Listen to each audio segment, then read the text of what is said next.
आज हमारे लिए कहीं खुशी है, कहीं गम भी है, कहीं जीते हैं, कहीं हारे हैं।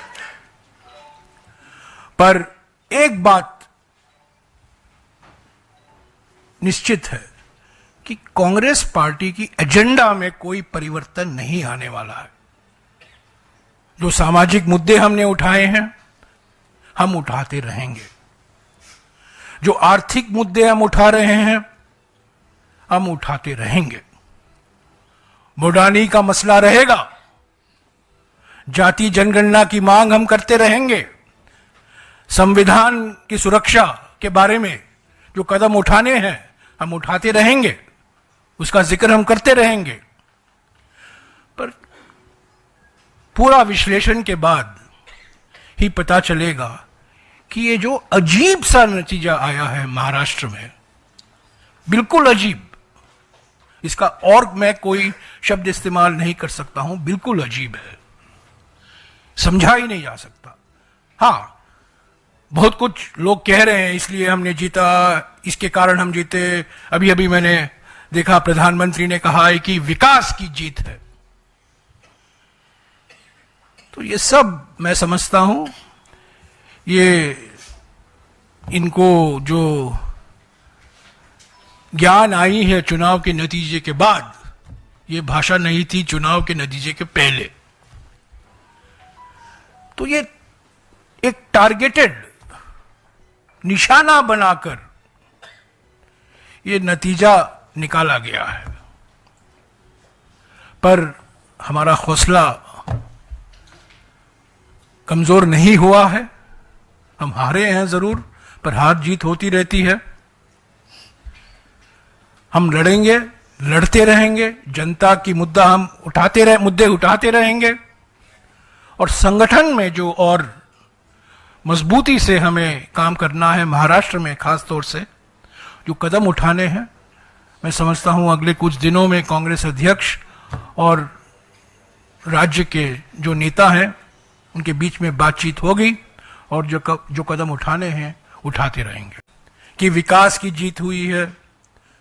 और एक एनसीपी अजीत पवार के नेता ने कहा है कि कांग्रेस पार्टी का जो फेक नैरेटिव था लोकसभा के चुनाव के समय, उसको महाराष्ट्र की जनता ने ठुकराया है।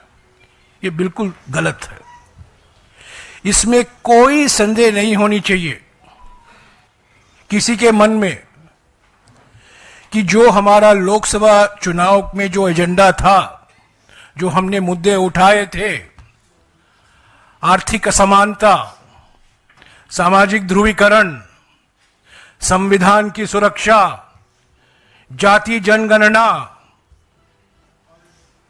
और ये जो मोडानी घोटाले हैं, ये मुद्दे आज भी उतना महत्व रखते हैं और रखेंगे जब लोकसभा चुनाव के समय हमने उठाया था, हमारे नेताओं ने उठाया था, कांग्रेस अध्यक्ष ने उठाया था, राहुल जी ने उठाया था।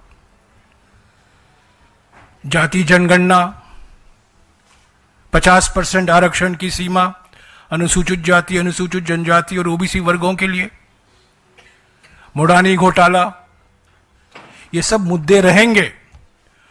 और हम समझते हैं महाराष्ट्र की जनता ने इसको ठुकराया नहीं है। कैसे ये नतीजा आया है, इस पर जरूर हम और जांच करेंगे, इसका विश्लेषण होगा, ये स्वाभाविक है। पर आज हम ये कह सकते हैं कि जो जीता है उनको भी ये अनुमान नहीं था कि ये नतीजा आएगा। हमको तो पहले से ही हम ये मानकर चल रहे थे कि हमें जनादेश मिलेगा, जनता हमारे साथ है, महाराष्ट्र के किसान नाराज हैं, महाराष्ट्र के जो वर्किंग क्लास है उसके सरकार के खिलाफ है।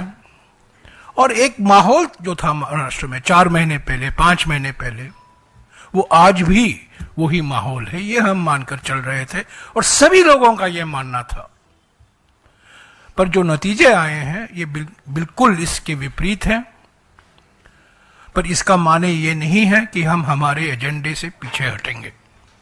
जो हम मुद्दे उठाए थे महाराष्ट्र में, चुनाव के वक्त, प्रचार के वक्त हम संसद के अंदर, संसद के बाहर, महाराष्ट्र में जो हमारे नेता जीते हैं, हमारे जो कार्यकर्ता लगे हुए हैं चुनाव प्रचार में और वो पार्टी के लिए काम करते रहेंगे, इन्हीं मुद्दों के आधार पर संगठन को हम पुनर्जीवित करेंगे। धक्का मिला है, ये बिल्कुल जरूरी है, पर ये धक्का दिया गया है। कोई संयंत्र है कहीं भी हमें हराने का?